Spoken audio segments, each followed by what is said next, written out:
Welcome back to Bright Ideas from Acuity Brands on IndustrialSage. In an earlier episode, one electrical distributor told us how much of a positive impact listening to their customers had on their success through 2020.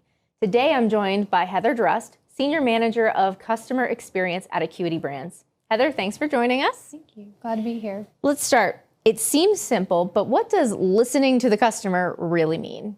Yeah, I think at the end of the day, we want to step in our customer's shoes, right? And look at everything from their point of view back and listen to what they have to say without inserting our own assumptions there. And really the best way to do that is to ask the right customers the right questions at the right time. And we do that by journey mapping, which is, like I said, stepping in their shoes and saying from the point of when they learn about our product and our service to deciding to purchase or repurchase, what are the key moments within that are make it or break it for them? Let's ask for their feedback at those moments so that we can improve internally for them. And I think you'll know you're being successful when you do this, when those responses, that customer feedback data that you're listening to is what drives an internal process change, not anecdotal information from the past. Right. Yeah, you actually have some quantitative and qualitative data there. Right. So how is customer feedback measured?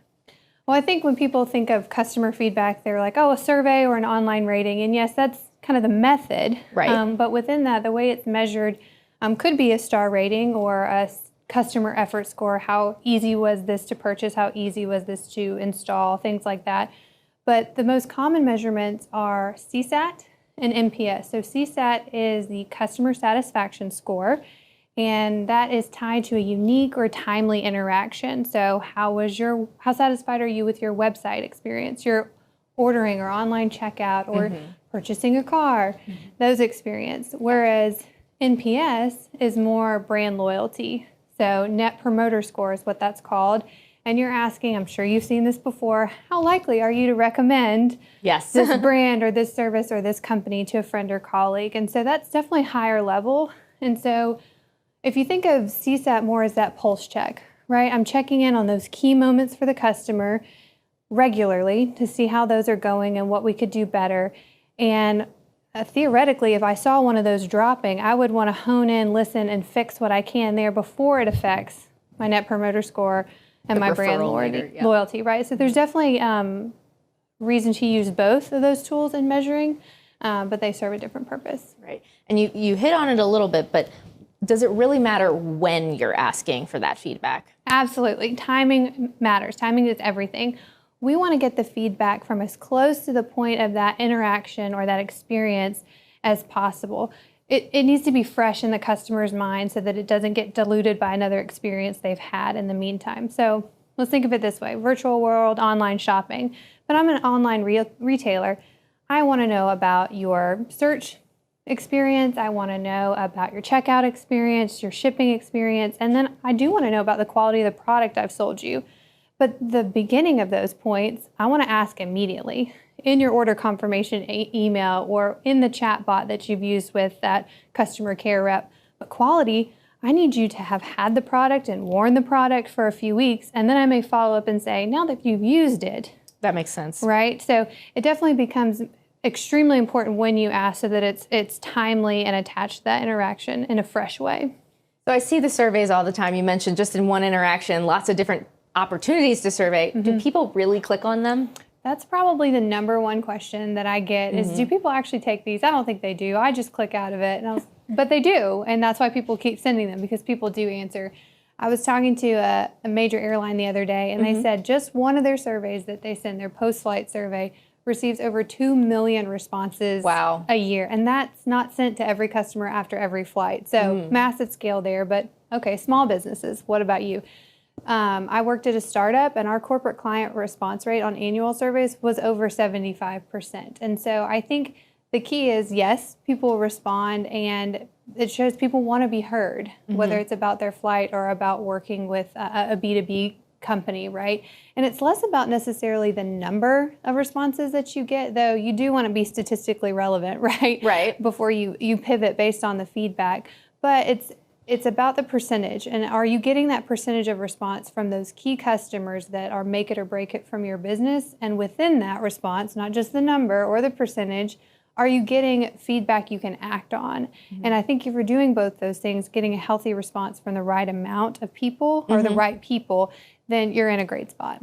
What about over surveying? Too many pings? Oh, absolutely. And I think that's the second question I get asked the most. And you're probably, one just came to your mind, right, of a certain company that just blows up your email or has way too many pop-ups on their website, things like that. So you do want to protect against that, but not to where you're living in fear of that and you're missing an opportunity to ask at a key touch point for a customer. Right. So if we go back to that customer journey we talked about, there's multiple parts you want to ask about from beginning to end. If I only ask them about their purchase experience, I miss the chance to ask people who didn't buy and what learnings could be there.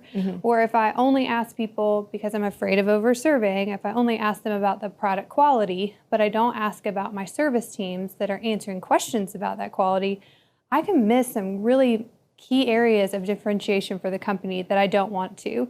So, you know, in light of that, there are also strategic ways not to over-survey. If by chance, though I haven't seen this, people say, you're surveying too much, stop doing that. You can pull back that trigger. You can time it less. You can send it less frequently. Or vice versa. If you feel like you're not getting enough responses to act on, you can either increase the frequency, change the design, change the language so that it's more easily understandable to your customer base. So really, it's about just being strategic, being iterative, but at the end of the day, don't miss the key moments to ask because you're afraid of over-surveying. So as a company goes down this customer satisfaction measurement journey, what are they doing with the data? How are they seeing value in it? So I was talking to a former CFO of a national brand and saying, you know, how did you in your former life do this, measure it? And she said, I mean, technically, that causation between an ROI percentage and an NPS or a CSAT score, you're not going to be able to directly link that. But happy customers come back and spend more money, and they tell their friends to do the same. They evangelize that for you. And so there will be a correlation between those scores. But I think tactically speaking, there should be a tie between that qualitative data and what their customers are telling you, not in a number and a score, but of things they need, pain points they have that you could fill, that you can measure whether you've solved that problem because they stopped saying that, right? There's one example of a cell phone company that felt like it was customer-centric and said, gosh, we have all these calls coming in. We want to take care of our customers, so let's just get another call center so we can field this. Well, later down the road, they started asking for customer feedback and realized if they just made their marketing materials a little bit more clear, they'd have less calls coming in. Right? No need for the call center. Right, saves a lot of money. It's much cheaper to change the marketing materials than open a new call center. And so more clarity, less calls, less need for the call center. That's an example where they could have used that feedback to improve how they did business. And I think that extends to products too. When you're listening to granularly to not just the star rating, but what did they say is wrong with the product or they need from the product or is lacking, and creatively come back and solve that, you're going to create better products that are more successful in the marketplace. And last thing, I think, you know, what gets forgotten in this is hugely important is employee experience improves with this. That's something that you can talk about internally because when everybody's focused on the customer back, you cannot stay in your silo because that customer doesn't view you as the sales department or the operations department or the marketing department. They view you as that brand, that product, that service. And so it's really cool to see companies come together and get out of their silos. That's a great benefit I didn't even think about. So how would a company start this journey? That's a great question. I think, you know, we talked about how it's different, right, for the large companies or small companies, but I think across the board, don't try to boil the ocean, right? This is new to a lot of companies, and that's okay. But you want to start with saying, okay, maybe I have multiple customers. Let's just pick one right now, and probably the one that's the largest financial impact on your business. And then pick a passionate group of people within your company from different parts, right? So pick somebody from finance, marketing, technology, operations, and get them in a room to map that customer journey we talked about and say, okay, what are the steps this person takes from being curious about us to purchasing from us or working with us to deciding whether to do that again. And then remember, don't boil the ocean there too. We don't want to over survey, so don't try to put CSAT everywhere. Right, you don't need 10 surveys, right? Pick 3 or 5 of those moments where you can, that are make it or break it for that customer, and attach a feedback mechanism of some kind to those moments, and then listen.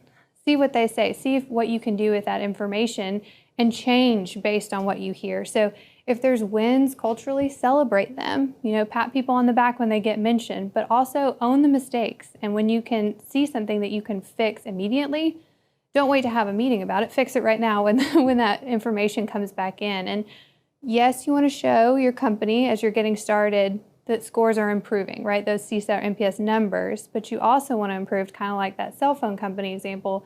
You want to prove that you listen to the feedback. You got the feedback, listened to it, and now you're not getting that negative feedback anymore because of your process changes.